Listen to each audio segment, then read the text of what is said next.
Hello everyone and welcome to this Global Fleet Champions webinar on new vehicle technology for safe and healthy mobility. Global Fleet Champions is a partnership campaign administered by BRAKE, the road safety charity, to prevent deaths, injuries and pollution caused by vehicles driven for work.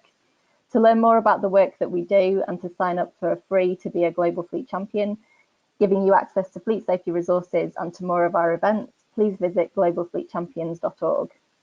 And a big thank you to the sponsors of today's webinar, eRoad, a leading vehicle telematics provider, without whom we wouldn't be able to run this event. On today's webinar, we'll discuss some of the latest developments in technology and also look at some of the benefits and challenges that technology presents to fleet operators. So on to our first speaker today. I'm delighted to introduce John Wall, Programme Manager for Future Vehicles at AUSTROS.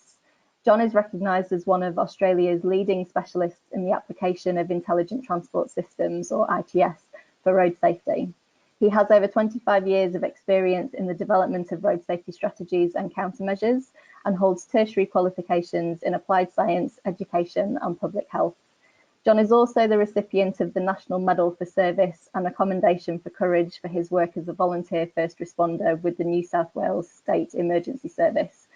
For more than 34 years, he's been on the front line of responding to rescue incidents in his local community and has experienced firsthand the tragic consequences and cost of road trauma to communities.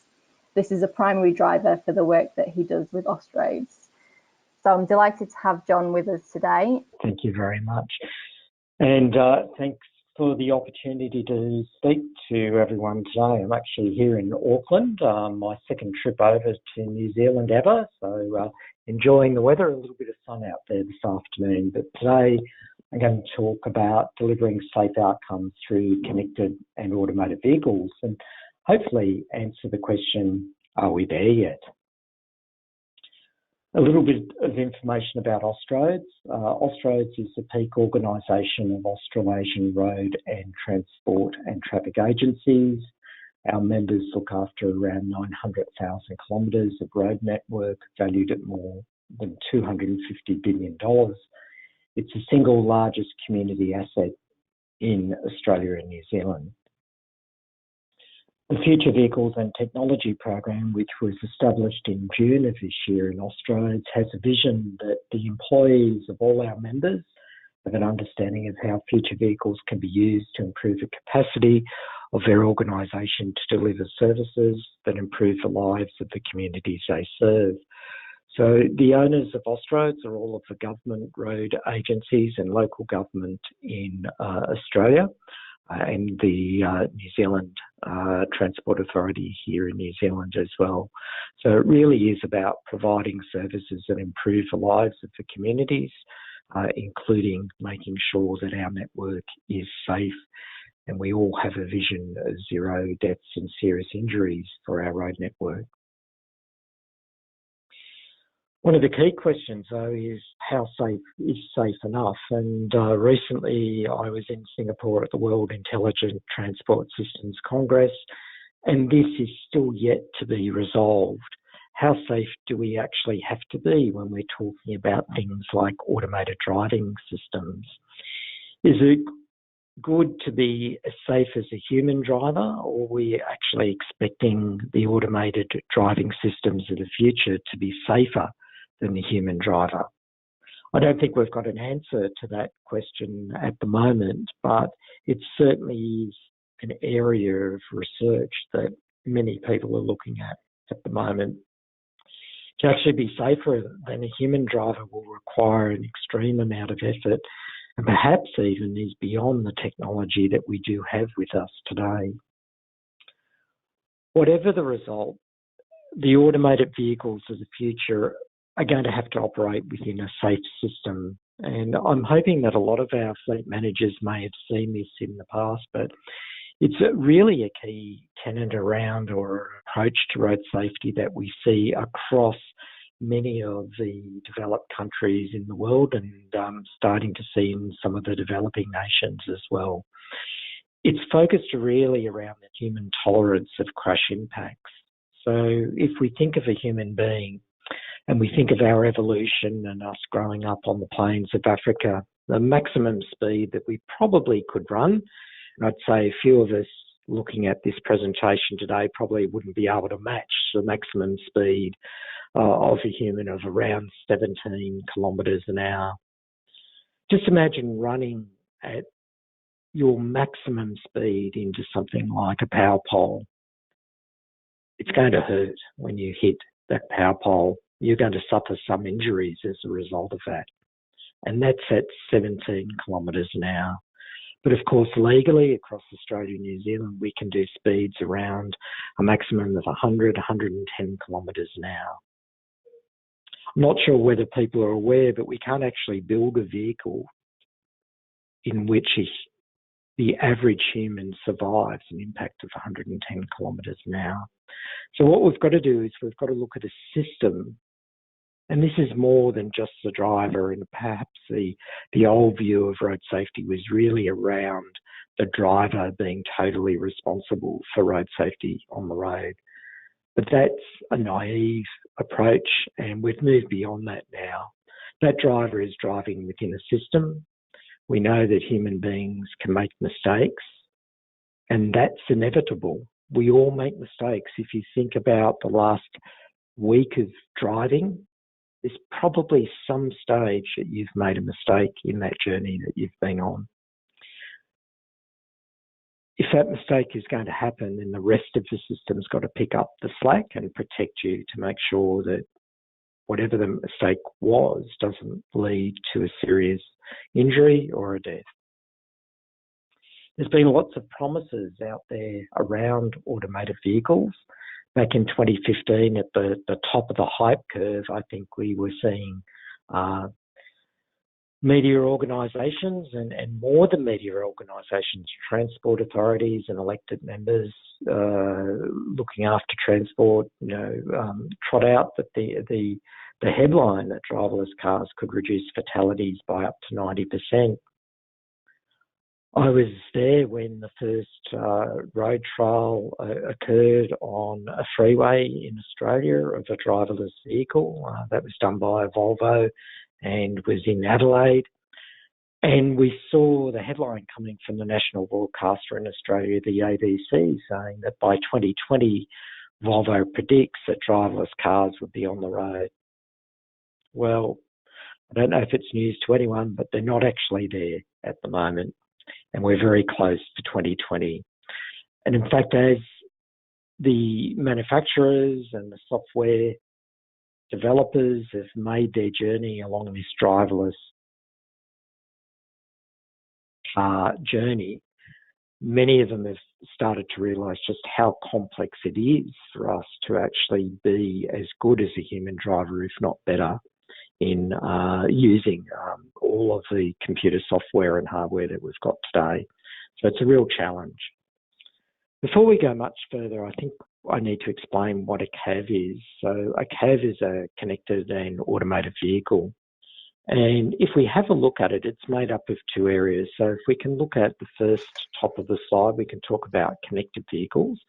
These are vehicles that use things like data connections, dedicated short-range communication or radio systems that allow them to communicate with nearby vehicles and infrastructure, but they're not automated. And a lot of the research between, 2010 to 2015 was really concentrated in that spot about what if we could get this vehicle to talk to other vehicles around it and to talk to infrastructure as well, and then provide warnings to the drivers. Could we improve road safety in that way?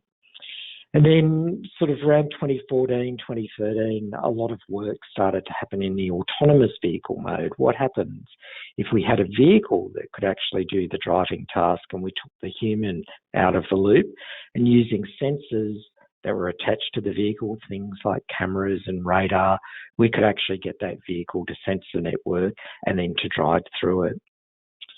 Our belief is really we need to combine both of those technologies so that we have a connected and an automated vehicle that can make, or take advantage of both of those systems, both automated driving and connectivity as well. You may be familiar with the levels of automated vehicles that the Society for Automotive Engineering has published, being 0 for no automation and right through to full automation, a vehicle that can drive anywhere at any time, which is the level 5 type of vehicle.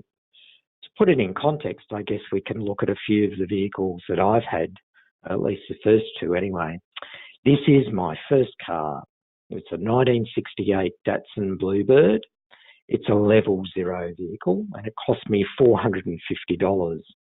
In fact, going through university, I had 10 cars, all of them under $450, which actually might explain the reason that I had 10 cars.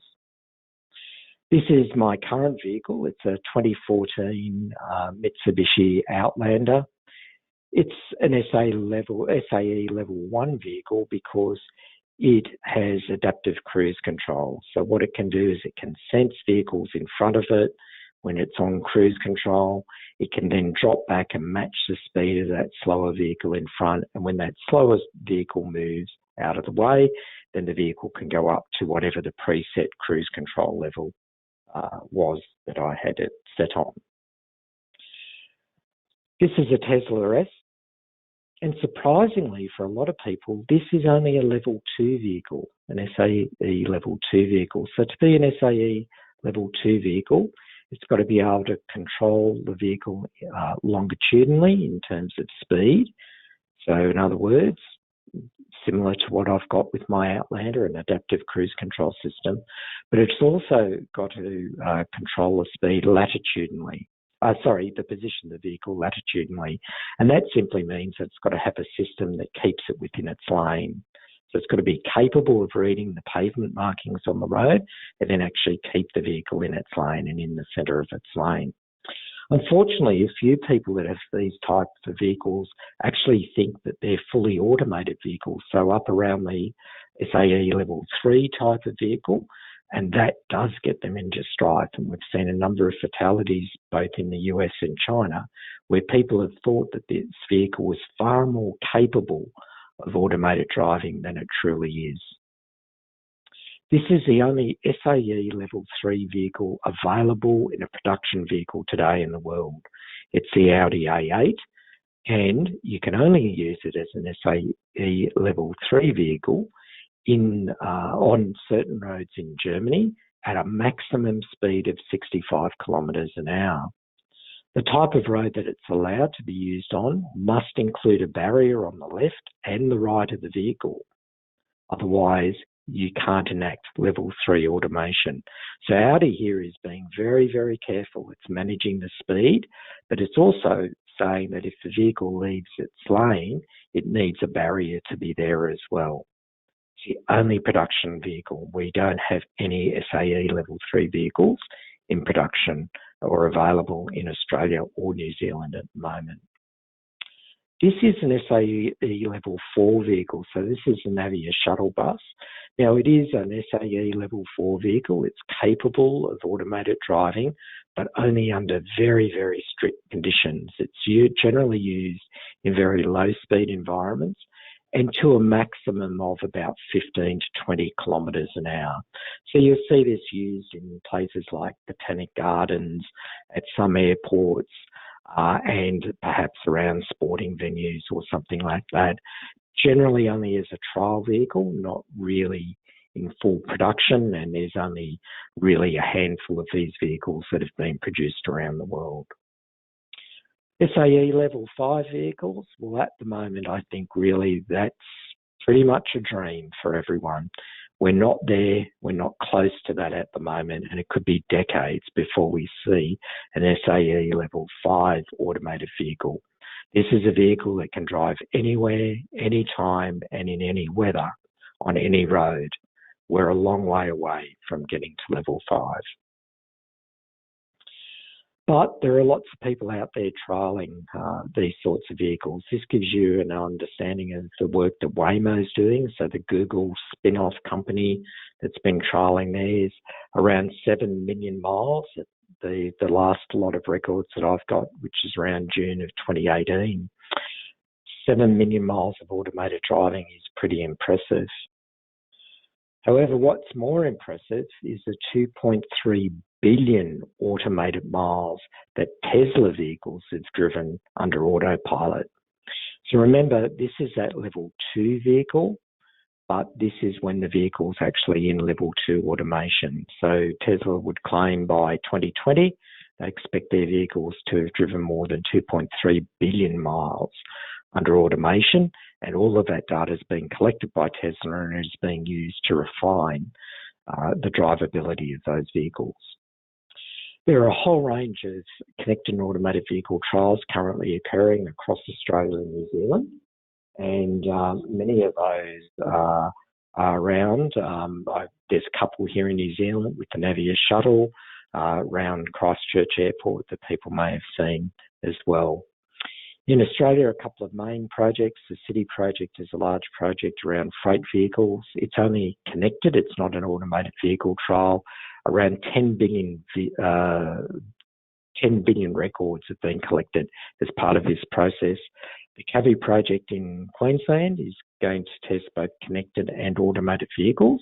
And we have an advanced connected vehicle trial running in Victoria at the moment with Lexus and Tesla, which is the major mobile phone provider in Australia. There's a whole range of other projects. I'm going to really quickly jump through those at the moment because I'm running out of time. But the first one's around automated driving systems and how we may have to re-look at the driver education and training that we give drivers around this. And it's really focused on some of the work that's come out of aviation, which looks at different skill sets. So the skill sets around flying, when a pilot's flying, but when the autopilot is on in an aircraft, we talk about skills that a pilot not flying needs to have, and that's around monitoring the driving systems as well. On October the 7th, we published a report around the infrastructure readiness for highway driving that's available on the AUSTROS website free of charge. We've found that our networks, our main highways, are probably ready for active safety systems, but not automated driving systems at this stage. That was 25,000 kilometres of network. There's actually an audit was completed as part of that particular project. There's a range of projects underway, including looking at data, looking at what a future vehicle will look like in 2030, and also what we'll be able to do with connected vehicle data as road agencies and managers of roads on the network. But the good news is you don't have to wait for the future. You don't have to wait for a fully automated vehicle to actually get a road safety advantage from automation. Here's some information that's available now that looks at some of the current automated features that are in vehicles and the road safety benefits in terms of crash reduction. These are available on the new 5-star cars that are available to you as fleet managers, and also on many of the heavy vehicles as well that are currently new and available on the market. And there can be significant road safety advantages of having these technologies in your vehicles, not only in terms of, I guess, the effect on other road users, but on your staff as well. So this presentation will be made available, so you'll have more opportunity to have a look at those. But my time is out, but if you want to catch up on all of our activities and what we're doing at AUSTROS, please hook into our Future Vehicles and Technology site. There's no charge for that. All of our research reports are available free of charge, as are our webinars. So, Carolyn, I'm sorry I've taken up a bit of extra time, but back to you. Thanks for that, John. I really appreciate you being part of the webinar today, and I think it's important. It's fine that you were a little bit over time, but I think you have so much information to share, and there's so much happening in that space that it's really useful to have all of that information available. So thank you for that. And our next speaker for the session this afternoon is Kirsten Corson, who is co-founder and general manager for Hugo Sheer, which is New Zealand's first pure electric car sharing business, launched in Christchurch last year with 100 EVs and 100 chargers in 7 hubs around the city. Since then, the business has grown to over 2,000 bookings a month, with 230 tonnes of carbon saved and over 4,000 business and private members. And Genesis Energy has just taken a 40% shareholding in the business, which is allowing them to expand into Auckland and Wellington. So it's great to have Kirsten this afternoon. No mai, haere mai, everyone. Thank you for listening and coming along to the webinar today. It's great to have you on board. And what I'm going to talk about today is really emerging technologies and the challenges that lie ahead of us with mobility, because it certainly is changing. So let's jump into the next slide and have a look. And just to start off and give you a bit of an overview of our business and why Caroline's invited me along to present today, is that we originally started as a vehicle leasing and fleet management business in 2014, and we saw an opportunity to optimize fleets because we put GPS in every single vehicle that we leased or managed, and what that told us was that we were leasing and managing all of these vehicles, but they were sitting stationary in car parks for so much of the day. And if you look at those stats on the screen there, when you think New Zealand has $30 billion invested in vehicles in New Zealand, and if you think of vehicles, they're depreciating assets, and when 95% of the time they're sitting idle and not being used, we thought there was an opportunity to look at, is there a way that we could utilise those in a clever way with a shared platform, and hence we launched Hugo Sheer last year, as Caroline mentioned. And we are the first zero emission car sharing platform in the Southern Hemisphere. We thought it would be a really easy thing to launch a pure electric car sharing business.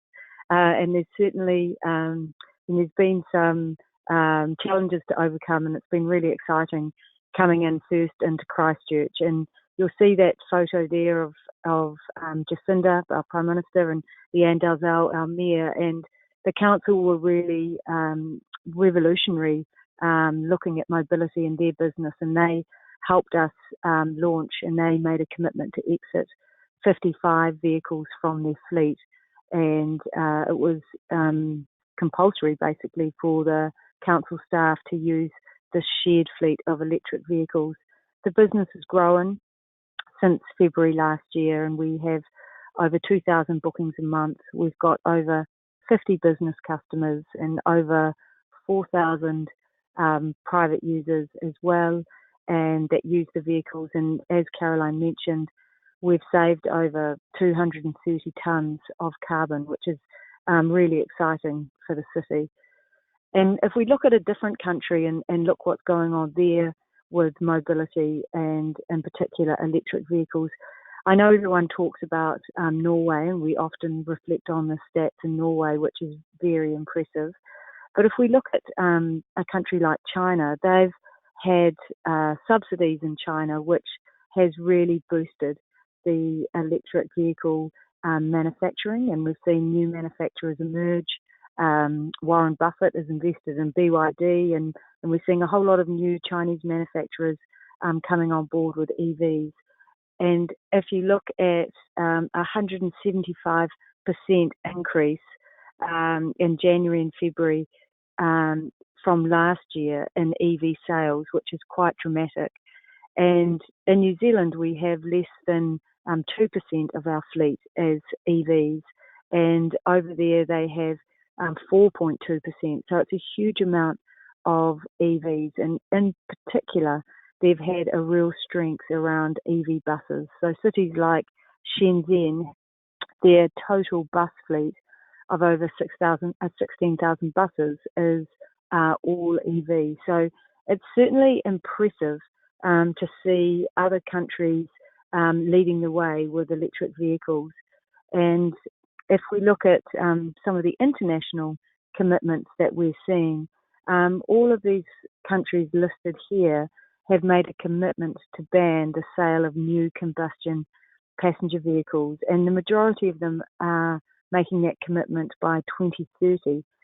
So you can see that mobility is really changing, globally, and how we own and drive cars now isn't going to be this way in 10 to 20 years, which John's already mentioned in the previous webinar.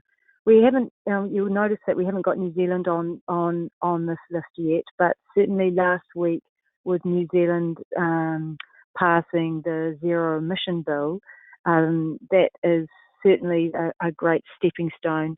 And in time, I'm sure you will see us step onto this board and make a commitment internationally. Now, the reason why these businesses and the reason why these countries are making commitments to electric vehicles and zero emission vehicles is really related to air quality. And I know when we talk about fleet safety, we often reflect on ANCAP ratings and we often reflect on driver behaviour, which is absolutely right thing to do. But certainly these countries and the businesses that are, and individuals that are using our service, a big driver for them is air quality. And this slide here is taken from a Auckland Council air quality report and just demonstrates the side effects of internal combustion engines, so that's your petrol and your diesel vehicles with black carbon in the cities.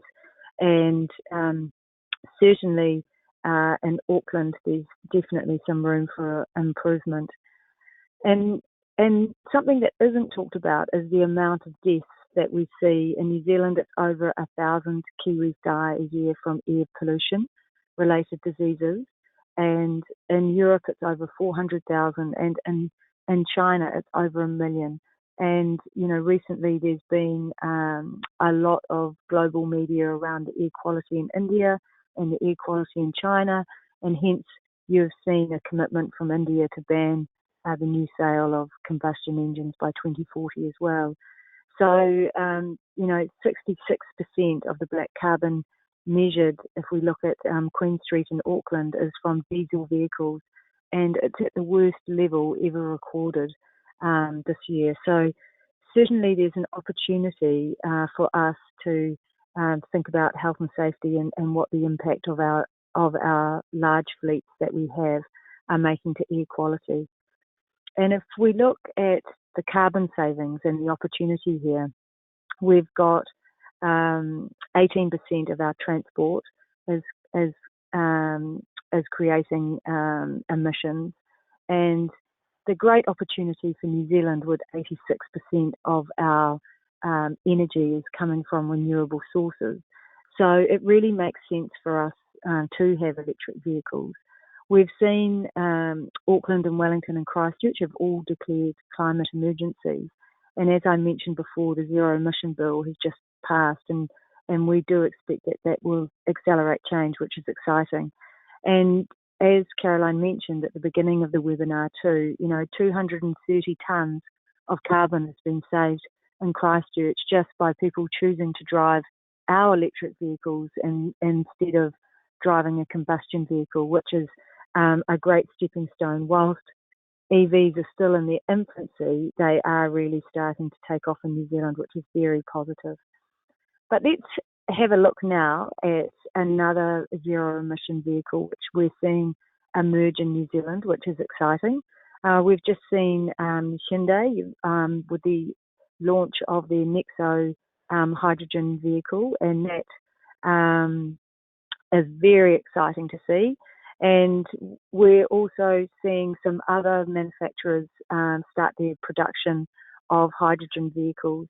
And certainly hydrogen really makes sense for the heavy transport industry, where battery technology, the batteries are quite heavy, and it's a great opportunity, and we will see the emergence of hydrogen into heavy transport. The other exciting thing for New Zealand, next year we'll see our first green hydrogen station going live, and that also has an export opportunity for New Zealand, which is exciting as well. And if we look at hydrogen safety, because hydrogen petrol station was certainly in the news this year in Norway when it exploded. It gave some great conversation for Mike Hosking to talk about. But it's important that we stay balanced on these sort of emerging technologies. And whilst it did create a lot of stories in the media when the station exploded, you'll see on the slide that petrol stations combusting are they're just as common, if not more common than hydrogen stations. So with all technologies, we are going to see a risk. And if you look at the studies, you'll see between PHEVs, the plug-in hybrid electric vehicles, internal combustion engine vehicles, the ICE vehicles, so your petrols and your diesels, your hydrogens, and your pure electric vehicles, they all have a risk around combustion.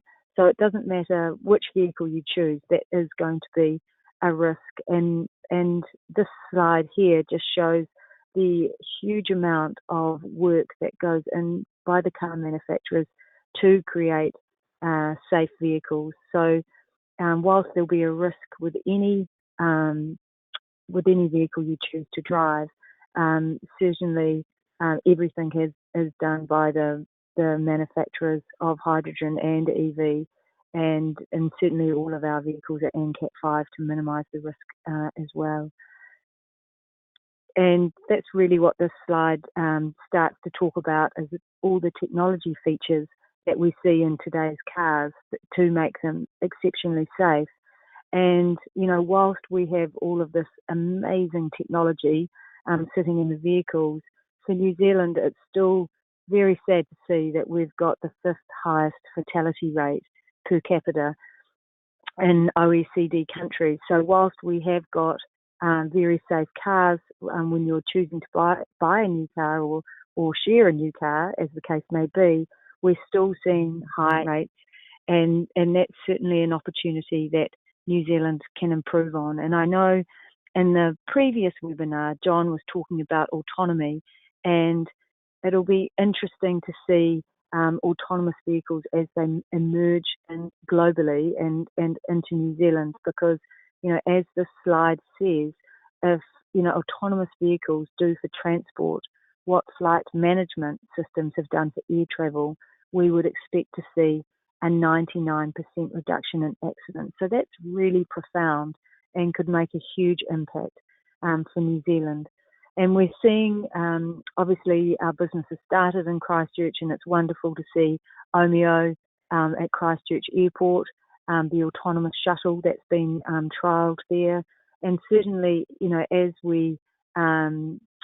the decades go on, we will see autonomous vehicles, and we have to ask ourselves, will we actually own vehicles? Will we choose to own vehicles, when they are autonomous? And certainly, Hugo Sheer see ourselves as the gateway drug to autonomy, because mobility certainly is changing.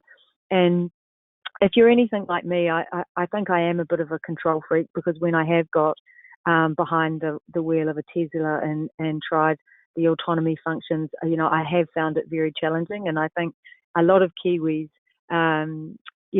we like to hold on to the steering wheel, and we enjoy driving on our roads. So, autonomy is coming, but it's going to be an evolution. And if you think of emerging technologies, whether it's the internet, whether it's fax machines, those changes haven't happened overnight. They actually happen over 10 years. So we don't need to panic.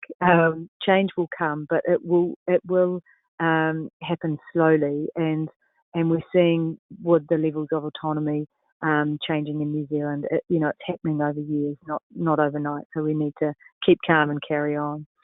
So thank you for your time. I'm happy to answer any questions in the end, and my contact details are there if you require any further information. Thanks, and enjoy your day. Thanks for that, Kirsten. It's really interesting to hear everything that you're doing, and particularly those different types of fuel options that are becoming more and more available as well. So I really appreciate your input today. Thank you for that. Thank you. Great, so on to our next speaker for the day. Our next speaker is Chris Evans. Chris is the Health and Safety Stakeholder Manager at eRoad, and he has over 25 years experience in the health and safety management at a senior level, specialising in road safety, logistics and oil and gas. He's worked across Europe, the Middle East and now the APAC region, and has previously worked for DHL and Shell Petroleum. So welcome, Chris. Good to be here. I think I'm unmuted. What I want to talk about today is the human aspect of technology. Technology is advancing at an amazing pace, and humans aren't. And so it's really important to work out how humans will interact with technology to make sure that in the working environment that you actually get the best out of it. So we know that the landscape has changed in terms of safety recently. So it is now explicitly referenced in the health and safety laws in Australia and in New Zealand. It's actually classed as plant and also a workplace. So all of the requirements that relate to them are specifically now including work vehicles. You can't turn on the TV for a week without news stories about road fatalities, speed limits that are going to change, the backlash of local communities saying and businesses saying that it's unfair on them and it's going to have price rises, etc. But we are killing too many people and the rate of it is not acceptable. Although the rate of it is decreasing this year, we're coming down 12% year to date in New Zealand and 1.3% in Australia. We're coming down from a very high level. So it's a political point both on the national and on the world stage because so many deaths are being caused by it. So the government have to make sure that the success of Road to Zero, because without it, then a lot of money is going to be spent without delivering the returns. So technology is advancing and it will continue to advance and it will accelerate. John showed us the amount of miles that is going into autonomous vehicles. The majority of IT specialists have been subsumed by the Teslas, by all of the companies that are looking into the autonomous technology, and eRoad has noticed that in terms of trying to get people to work for us.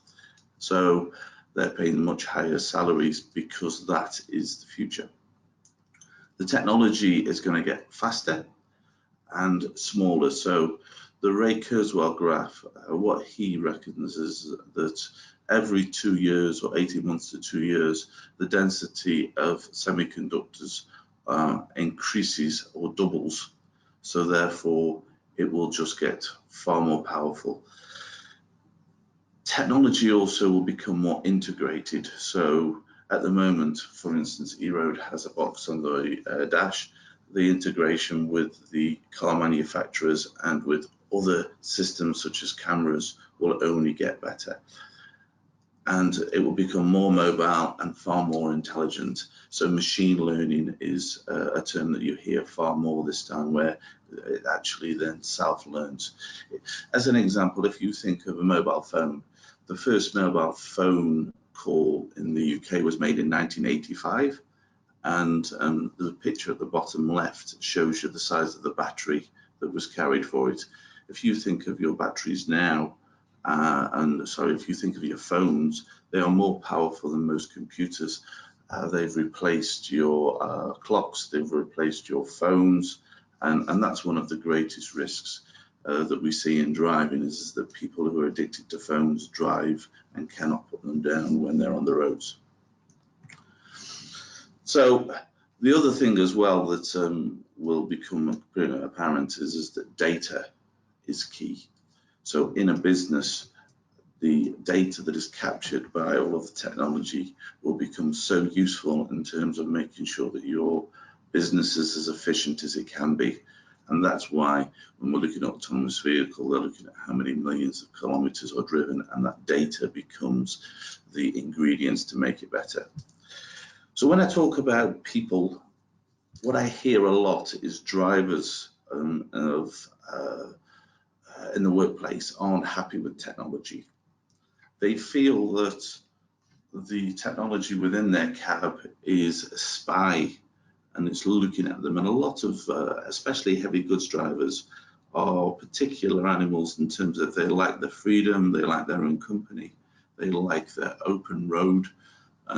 And all of a sudden they're seeing it, so they've got cameras that are looking out of the front and looking at them whilst they're driving. They've got devices such as telematics that is monitoring how they drive. They're looking at things that monitor their fatigue and their eye movement. And they say, this isn't what we signed up for. We feel that we have lost our freedom. There's no trust in how we drive anymore. We always know where we are. We can't deviate at all. We've got a lack of privacy. What happens at the weekends if we're driving our company vehicles on our leisure time? And it's just going to be used as a management tool for disciplinary and getting rid of people. So the key thing is that the philosophy that you use to adopt technology and the messaging to your drivers in your workplace is extremely key. Because if you get that wrong, then there will be absolute disaster. So the picnic theory is what I have always used, and that basically says that you should be positive in the use of technology. Do not see it as a stick to whip people with. We have some customers that use it and say, oh yes, we will discipline them. We will make sure that no one will drive for 1 kilometer over the speed limit, otherwise they will be in the consequence management.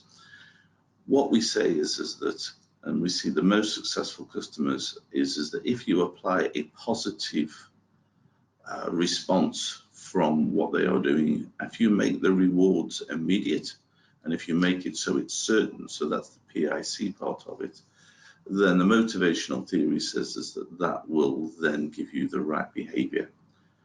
You also get a change in behavior if it's negative, immediate and certain, but it is not sustainable because people will not want to carry on doing it. The worst thing you can do is give an uncertain, delayed and unfair reward system. It's very, very important to make sure that anything in terms of consequence is fair and it is consistent. So the message that I want to give today is that if you want your telematics, if you want your technology, your cameras, your fatigue things to work, then make sure that you bring your drivers with you on the journey for improvement so that they can want to drive safely, because that's the thing to do. Try and share the benefits that you will get. You will get improved fuel efficiency, reduced accidents, better insurance. If all of that is going on the company and the drivers are not seeing anything as their personal reward, then they will be asking us questions. I'm doing all of the change and I'm not getting any of the reward. And if you can, commend and praise publicly so that they can get the rewards there, and try and gamify it. Everyone is competitive, and gamifying in it, eRoad has found, is a really powerful tool to get them to change their testosterone from one of driving fast to actually wanting to drive the best. So gamification is classed as the application of elements typical of game playing, but doing it in areas such as business that are not usually game related.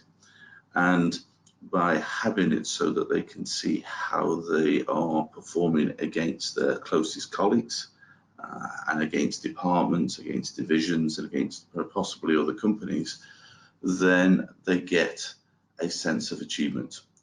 And what everyone wants is to actually get a sense of reward, to progress within the business because you are seen to be a better driver, to be a part of something so that when you actually deliver a change, then you are recognized for it. Motivate by using the technology so that they will want to do it on their own without supervision all the time. Make sure that the competition is visible so that use social media to get them to see how they're doing, and make sure that improvements are advertised so that people can be proud of what they've done. So if you don't do that, then our experience is that you're going to have a much harder slog in terms of trying to change the driving behaviour. As John said, people do make mistakes. Totally agree, and we have a poor road infrastructure, with culverts. So if you actually go off the road, then you're in a ditch and you decelerate really quickly. Yes, all of that goal zero needs to be done, but what we also want to see is a change in the tolerance of what drivers perceive to be acceptable. Driving over the speed limit, driving too quickly for the conditions. Those are the things that we need to ensure are reduced, as well as the mistakes. And that's me. So if you want to ask any questions at the end, then please do. And thank you for listening. So our next speaker is Lynette Peek, and Lynette is the Fleet and Compliance Assistant working for Foodstuffs North Island, and it's great to have her as part of the webinar today. Thank you for having me, Carolyn. I've stepped in for my manager, who's currently flying back from Wellington. So I will try to keep this brief and succinct for you all. Carolyn's asked us to touch briefly on, I guess, practically speaking, our use of technology and reducing road risks, and the journey we've been on, or things that we have implemented over the past few years, and the results that we've seen. So in Foodstuffs North Island, we have a mixed model, which is a mixture of company fleet and company drivers, and also owner drivers. With a total number of just over 200 vehicles on the roads, with 75% of that being owner driver fleet. We have a full spectrum of fleet. We have 4-wheelers, particularly in Wellington and Whangarei, and 6-wheelers and 8-wheelers for line haul work. We've been fortunate enough to have replaced some of our older units with newer models over the last couple of years, which has been a deliberate move to ensure the maintenance and lifespan of our fleet, and ultimately to reduce road risk. There have been a number of measures and technology we've put in place over the last 2 to 3 years to reduce road risks, and we've seen fantastic results year on year. Both Bear Ingalls and myself have been with Foodstuffs and the newly formed Foodstuffs North Island Transport going on 5 years, and just to see what we've achieved, particularly in the last 3 years, has been really encouraging. It's good to follow Chris from eRoad as probably one of the leading technologies we have used since we started 5 years ago, and have continued to use as eRoad. So we've had Gen 1 hubbos in our fleet from the very beginning, and our owner drivers had a mix. Some had eRoad, others had iBright, but in a move to have that consistent, and to have a better view of both our company fleet included with our owner driver fleet. In January 2017, we installed eHubbo Generation 2 devices in our own fleet, and we contractually obliged our owner drivers to install the same. Through that, we have seen a massive reduction in speeds, which I've highlighted in the graphs you can see at the top of the screen. We've seen a reduction in 85% speed, an 85% of speed events with our company-owned vehicles, and an 83% in our owner drivers fleet. We also use eRoad for daily and monthly speed benchmarking, and obviously monitoring daily the speed events across the whole fleet. Daily reporting has been really great for visibility, has promoted competition with owner drivers. A report is issued daily to see who the higher offenders are, for want of a better word, and that's really worked really well in terms of getting buy-in from them and wanting to see improvements in their own fleets. Reducing our speed incidents has seen a 93% reduction in our lost time injury frequency rate, and we've also seen a big reduction in insurance claims, which you can see highlighted there year on year since 2015 through to 2019. We've been fortunate to have not had any serious injuries to date, but we've seen a few close calls still involving both company drivers and owner drivers. Still a minor incidents like hitting posts at stores or bollards, but we've really seen a huge reduction and not many large claims for loss in freight or loss of vehicles. Again, in the E-road sphere, we started the use of electronic logbooks in July of last year for our company drivers, which has enabled us to more closely monitor fatigue. And we also introduced the use of the E-road Inspect app for our company fleet, which has given us real-time management of our fleet. We use the E-road maintenance schedules, which is linked directly to our main supplier, Robertson's Isuzu in Palmerston North, who have strict instructions to not release fleet onto the road until they are 100%. And they also monitor any Inspect app issues that are logged daily by our drivers. We are nearing the end of our second year of online driver training, which our driver coordinator in Wellington coordinates. That is run through, we utilise the Master Drive services from TR Group.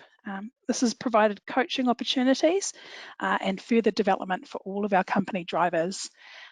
We've also been able to utilise the driving simulator twice a year, which goes around to all of our depots in conjunction with our online modules. Over a year ago, we also implemented DriveCam in our company fleet, which has given us immediate insight to what our drivers are up to on a daily basis, which has allowed us to constantly and closely monitor and to coach behaviours. We've seen phone use, not wearing seatbelts, things like that.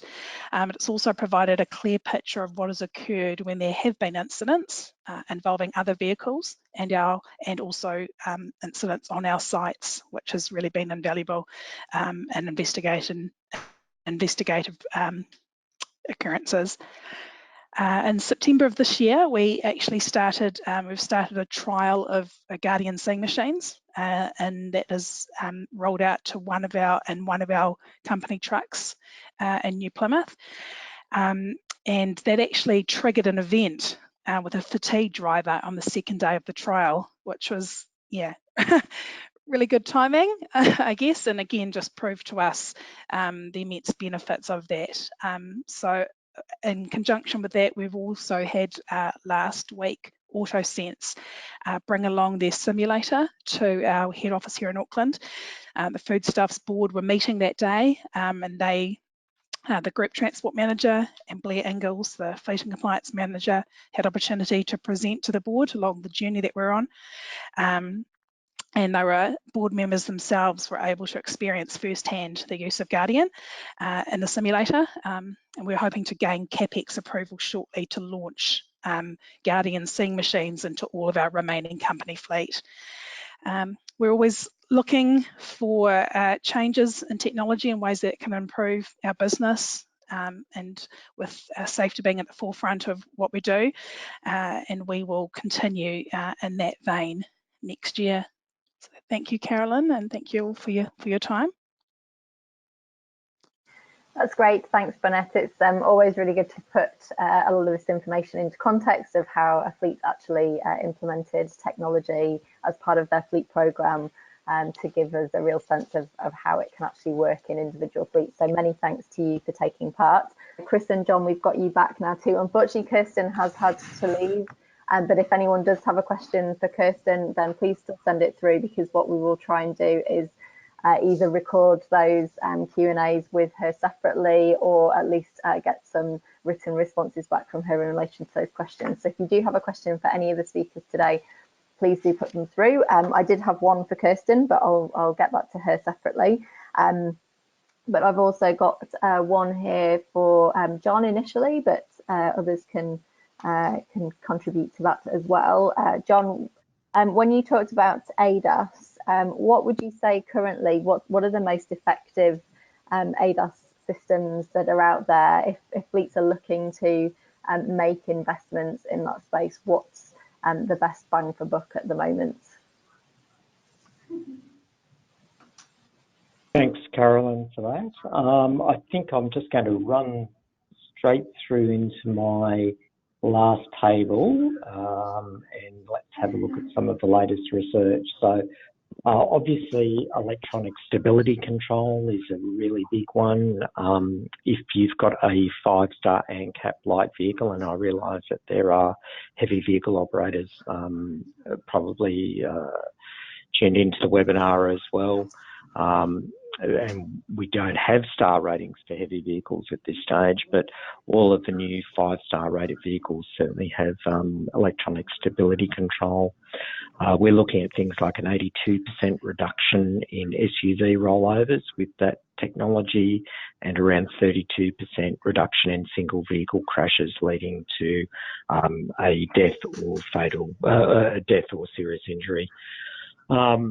Pedestrian and cyclists autonomous emergency braking. So this is AEB that's capable of detecting cyclists or pedestrians. 52 to 58% reduction in crashes with cyclists around that. Again, around the third for serious injuries for cyclists. Autonomous emergency braking that can detect a vehicle, which is, I guess, the first type of AEB. Again, 50% reduction in front to rear crashes and 56% front to rear injury crashes as well. So, look, they're the really big ones. Lane keep assist, I think, is something, or lane departure warning is something that people should consider as well. And in fact, some of the work that I've done earlier on suggested that around a third of crashes where vehicles leave the road and then collide with a solid object or have a head-on could be reduced if we had a lane keep assist function. So they're probably the really big ones, I think, in that area at the moment. Great, thank you. Appreciate that. And I've got a question here for Lynette. As part of your presentation, you mentioned that some things you actually have written into contracts for your owner drivers. Are you able to give a little bit more information about what sort of things you've actually put into those contracts where you've got subcontractors or owner drivers as part of your fleet? Yeah, so I think a couple of years ago, the contracts were rewritten. Previously, Foodstuffs, up until 5 years ago, were 2 separate cooperatives, and each co-op had its own transport company. With the merge of the co-ops to become Foodstuffs North Island, obviously there's one transport company, but we still had owner drivers in different parts in the upper North Island and the lower North Island, so a mixture of contracts. So we had the opportunity to rewrite that, or to have one, and so with that we took the opportunity to factor in various things, knowing the plan that they had for technology and for improvements and things we wanted to do. So one of those was with our commitment to safety and wellbeing, reduction in speeds. We had already been doing a lot of work around that area in our own fleet with the Generation 1, but obviously wanting to be able to benchmark our owner drivers against us as well. We needed everybody to be on the same playing field and using the same technology. So very simply, we had everyone agree to, in part of the contract, that they would have to introduce eRoad. We were able to, I believe, give a competitive rate for them to be able to do that. I think that may have included us potentially, I may be incorrect in that, paying for a portion of, for those that didn't, buying back some of the contracts that they had with other providers to see that out. That was generally well received. Again, it was, unfortunately, this is the way we're moving, and if you're wanting to work with us and continue to be able to do work for us and work alongside us, these are, you know, the requirements that you're going to have to meet. So we didn't really have, I don't believe we had too much blowback in that. With that also, knowing that there would be further technology advances that we would be looking to, we also provided a caveat that covered further things like that even though they weren't specifically noted in a contract, they were given a general term, so we could implement that in the future. So that's along the lines of like drive cam and Guardian seeing machines. With us introducing that in our company fleet, we will also now have the ability with those contracts to potentially have them be able to have to do the same, if that makes sense. Sorry. Yeah, no, that's great. Thanks, Lynette. That's really helpful. And I've got another question just come through for John. So one here, McKinsey forecast in 2016, I think it was, a 90 or 80% reduction in road fatalities by 2030 thanks to AVs. What are your thoughts on this? Their forecast is wrong. But I'll add a little bit of it to that. Look, I think a lot of those forecasts were very optimistic in terms of where they thought that the technology would be up to. And if we have a look, and there are some websites that actually track the promises that were made by OEMs, so the vehicle manufacturers, but also the software developers about where we are, many of those are slipping away. We're just not seeing the promises that were made back in 2015 or 2016 realised in terms of the release of models and automated features. One thing we're doing at AUSTROS is we hope around March next year we will release a report where we actually try and describe some of the operating applications for a 2030 vehicle. So this is not an aspirational target. We're actually making a call where we think this will land, and that information will be available to everyone. If you log in, get a login to the AUSTROS website, no cost at all with that. And it's that AUSTROS is owned by the government road agencies. We're a not-for-profit, so we're not selling you details and things. But you'll see that published, and we're going to be very transparent around that. The idea is that we'll publish it on our website, and then for every assumption that you see us set up, you'll see underneath it, you'll be able to click on that assumption, see the evidence that sits behind that. We're also allowing people and readers of that material to provide extra information back. So if we've missed something, let us know about it, and we will review that prediction of 2030 on a yearly basis. So I'm hoping that will assist people a lot in that area. Yeah, great. Thanks for that. And yes, I can highly recommend the AUSTROS website as well. There's a lot of really useful information on there too, so definitely worth going on there and accessing the information that they have available too. Final question, because I'm conscious of the time, but one for Chris. You mentioned as part of your presentation some of the barriers or the fears that are raised by drivers. What are some of the barriers that you come across in terms of management, I'm guessing particularly senior management, in relation to implementing some of that technology? And are there any hints or tips you can share for helping to get management on board? Yeah, good question. The first point of management is the supervisors. They can be initially reluctant because when the drivers haven't got telematics and they go out on the roads, when the vehicle leaves the yard, the supervisors don't see them again until they get to the destination or back into the yard. When all of a sudden we say, oh, you're also responsible for monitoring them, they go, this is another additional responsibility, another additional workload that I've not had before, and I haven't got time to do it because I've already got 101 things to do. So the key is to make any management system you've got sustainable. So it has to be simple, it has to give quality, and it has to be effective. So try not to create something that is just overbearing and then won't get used, is the first one. With regards to the senior management, the key there is to make sure that they show leadership. So the companies that do it well, when they launch telematics into their businesses, the first person that puts it into their vehicle is the managing director. And if you do a publicity event around that, because what the drivers sometimes think is this is something to beat the drivers with, but the management aren't part of it. So if you have everyone from the top right down with telematics and it's all visible, then they all know that it's one standard for all. Some of the directors are not particularly on board with that if they're not used to that level of control. So the key there is to demonstrate to them the importance of them being those leaders to all of the drivers.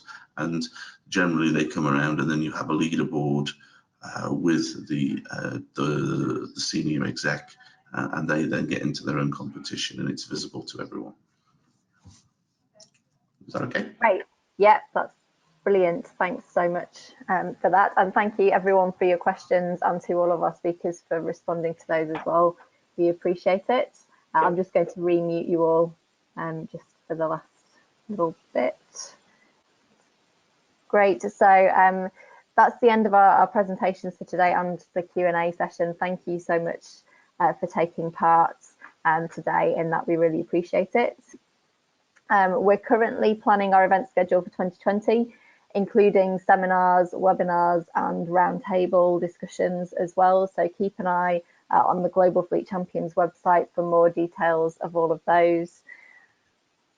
And for those of you who don't know, we also Global Fleet Champions runs annual awards recognising companies who are putting measures in place to address road risk and reduce incidents involving at-work drivers. Our global awards are open on a rolling basis to any organisation operating anywhere in the world. So you can enter the Global Fleet Champions Awards at any time. Also, if you operate in Australasia, you can enter the Australasian Fleet Safety Awards that we run, and we also have UK awards for those who operate in the UK too. So I encourage you to go online and have a look at the various categories and enter if you've got measures in place and fleet safety programmes that can be recognised, then please go and enter those awards. There are categories for both organisations and also awards for individuals who are making a difference to fleet and road safety. So I really hope you found today's webinar useful and interesting. Please do fill in the feedback survey when you leave the webinar. It's really useful in helping us to plan future events. Sorry that we ran a little bit over time and started a bit late, but hopefully you found it really valuable getting all of that information. As we say, there will be a link that gets sent round to the recording, so you will have all of that and the materials available following the webinar in the next few days as well. Thank you again to all of our speakers today and to webinar sponsors eRoad. And finally, thank you to all of you for taking part, and we hope to see you at another webinar soon.